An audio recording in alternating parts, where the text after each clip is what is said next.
y es algo que también hemos llevado la anterior semana, que era la dentición. ¿Cuándo aparecen y qué cosas aparecen primero? Los incisivos inferiores, los cuales aparecen entre los 6 a 10 meses, ¿no ves? Teniendo un intermedio como 8 meses. Y al mismo tiempo que aparecen, desaparecen a los 6 a 7 años. ¿Ya? Es un mnemotecnia que siempre utilizamos entre todos. Los primeros en aparecer son los primeros en irse a los 6 a 7 años. Después de que aparecen estos incisivos inferiores, aparecen los incisivos superiores, que también son centrales. Después aparecen los laterales. Entonces, ustedes agarran, meten la mano un dedo del niño. Se van a acordar, arriba y abajo, primero abajo, después arriba desaparece. Respecto al cuello, tenemos que ver si es que hay alguna hipoplasia del músculo esternocleidomastoideo. Cuando los pacientes están demasiado tiempo inclinados en la barriguita de la mamá, muchas veces se sienten o se tienden a hipoplasear estos músculos, teniendo que el paciente recién nacido, cuando lo sacan la cabecita, está un ratito así y luego vuelve de nuevo. Y luego vuelve de nuevo. Por lo tanto, aquí se hace fisioterapia para poder hacer el desarrollo que se pueda hacer en la parte de este músculo. En la parte de los órganos que se encuentran, como ser los ganglios linfáticos y la tiroides, se van a dar cuenta que el timo, como la tiroides, se van a encontrar en las radiografías hasta aproximadamente los 6 meses también. La tiroides no es tan visible, no es tan palpable. El esternocleidomastoideo ya les he hablado y la posición de la tráquea va a ir en función del paciente si es que está respirando. La columna vertebral va a mantener las mismas curvas, teniendo ligeramente una hiperlordosis en la parte del abdomen. También tenemos que observar si es que hay una simetría fundamental entre ambos lados, que el lado derecho esté con el lado izquierdo iguales, para poder descartar alguna alteración. La lengua. Aquí tenemos una lengua clásica que se presenta en los pacientes pediátricos que son menores de 2 años. A esta se va a denominar como la lengua geográfica.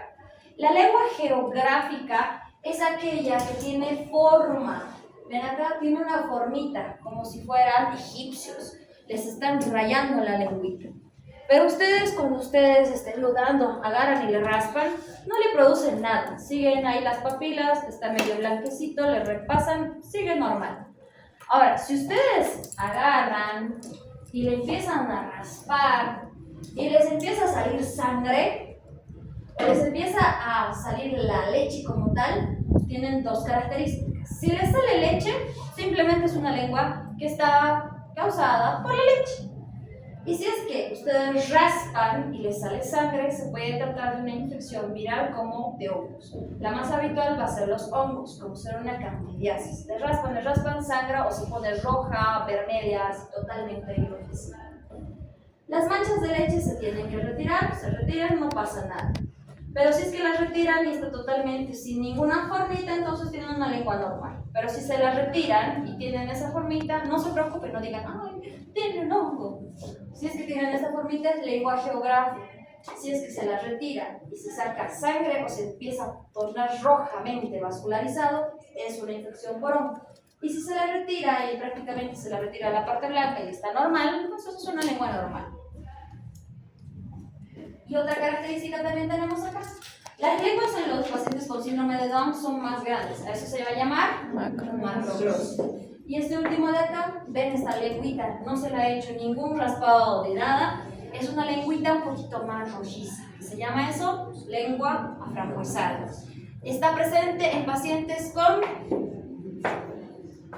escarlatina. Después de eso tenemos respecto a la cara. ¿Qué es esto? Dentadura. Se llama eso prognatismo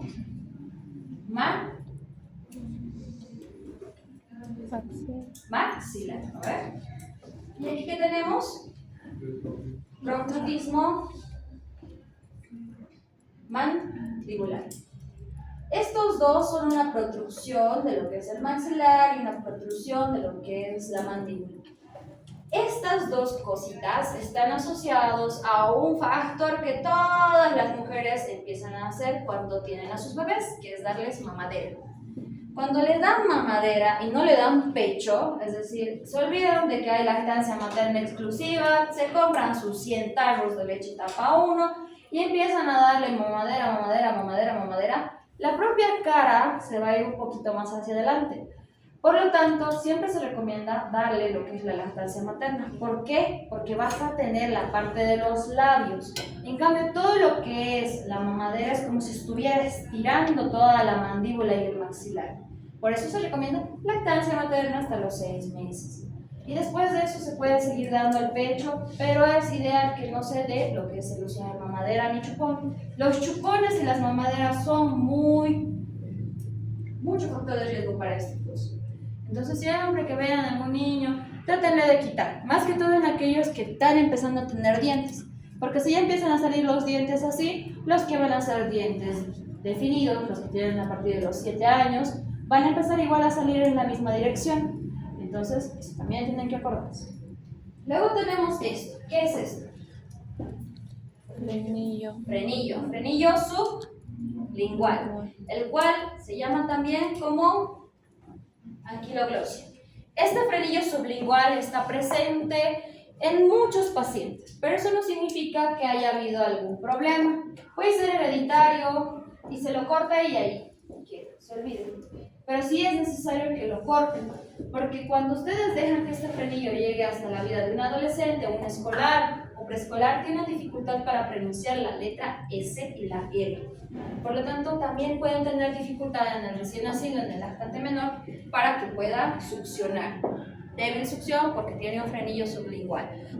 No pronuncia la S, no pronuncia la R porque tiene un frenillo sublingual. El cuello. También tenemos que ver a nivel de lo que es el cuello los ganglios linfáticos. Y para eso tienen que acordarse el tamaño de los adultos. Todo ganglio mayor a 1 centímetro se considera que es patológico, siempre se encuentra en la cadena cervical anterior, en el región inguinal. Ahora, si es que ustedes hablasen de un ganglio linfático en recién nacidos, usualmente no presentan. Si es que son pediátricos, la primera causa en la región cervical son caries dentales. Esa es su primera causa. Si ven algún aumento de volumen acá, aumento de volumen en la cadena cervical, ven que está inflamado acá, que no le pueden tocar, agarren la linterna, bajen la lengüita y fíjense en las caries. Muchas veces se van a encontrar con cáscaras de huevo, que son esos dientes, y ya no son dientes. Después tenemos que ver también que estos ganglios no sean en pacientes que son recién nacidos, porque pueden tratarse de enfermedades de transmisión vertical, como ser el citomegalovirus, como ser el Epstein-Barr o la toxoplasmosis como tal. Ahora, hay casos un poquito más graves que no se logran controlar y ahí nos hablamos de tumores sólidos. Los tumores sólidos significan que van a aparecer los ganglios sin ningún origen infeccioso. Por lo tanto, ustedes donde más tienen que ir a revisar estos tumores sólidos son en regiones occipitales. Empiezan a palpar lo que es la parte occipital. Si encuentran algún ganglio palpable que se encuentre mayor a 1 centímetro en cualquier grupo etario o encuentran algún ganglio palpable en la región supraclavicular, tengan mucha duda de que sean infecciones bacterianas, virales o parasitarias. Siempre traten de descartarlo más rápido para ver si es que tiene algún tipo de tumor sólido, porque estos van a empezar a aumentar el tamaño de este lado, desde aquí arriba, y ya muchas veces es muy tarde. El tórax. Cuando ustedes ven el tórax como tal, tienen que ver pajilla costal y revisar todo lo que ya saben. En pulmones tenemos las 4 técnicas básicas, en corazón las 4 técnicas básicas.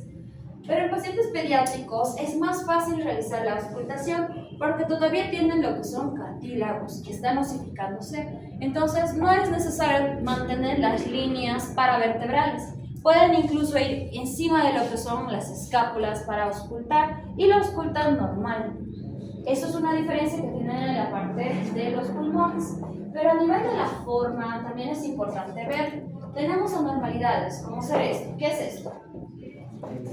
Rectum carinal, el cual idealmente se tiene que asociar a lo que es el raquitismo.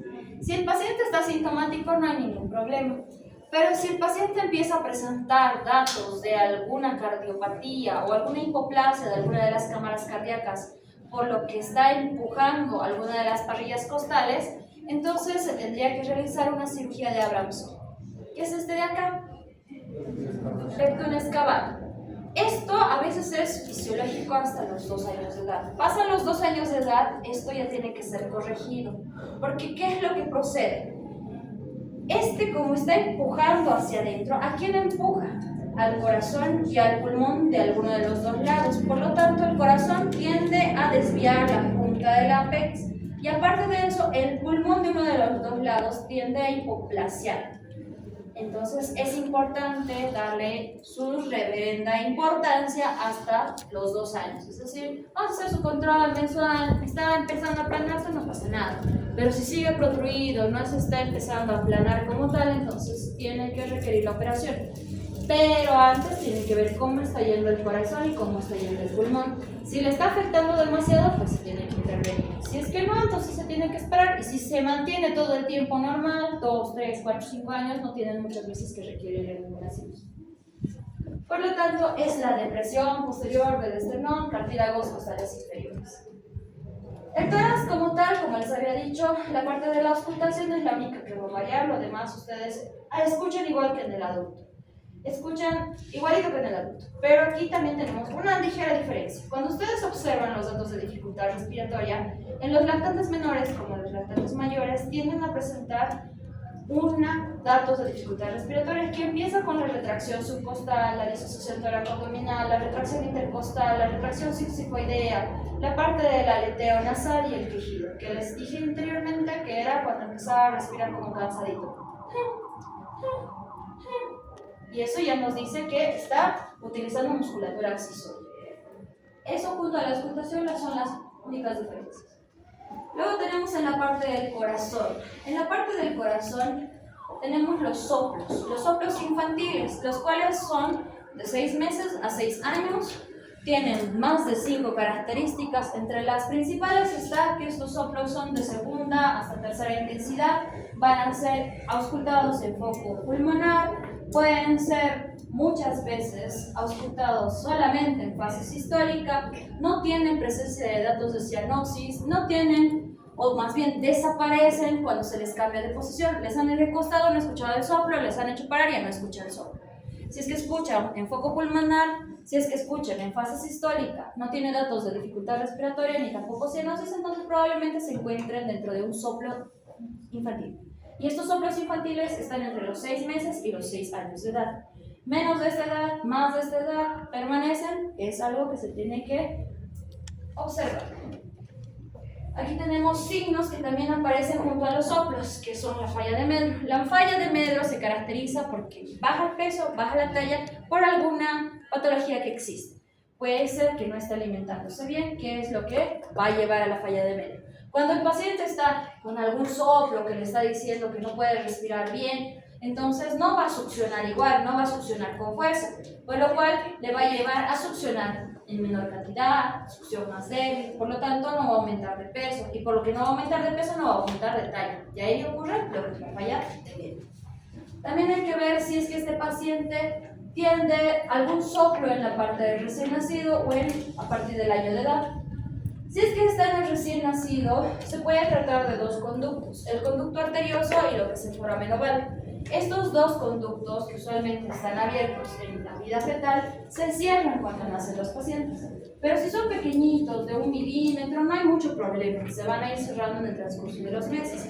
Pero si es un soplazo, es un conductazo que está encima de 3.5 milímetros, probablemente no se llegue a cerrar. Si hablamos de 10 milímetros o 1 centímetro, no se va a cerrar ya de por sí. Se tiene que hacer su vigilancia y si está afectando hemodinámicamente al paciente, se tiene que operar. Luego tenemos en la parte cardiovascular la parte de los pulsos. Los pulsos, cuando ustedes toman en un paciente que están tratando de ver si tiene vida o no, ¿dónde lo toman? ¿En la arteria radial o en el pulso carotídeo? Carotídeo. Ah, ¿han visto las películas, no ves? Tócale si tiene pulso. Sí tiene pulso. Ah, eso es en un adulto. Pero si ustedes hablan de niños y de lactancia,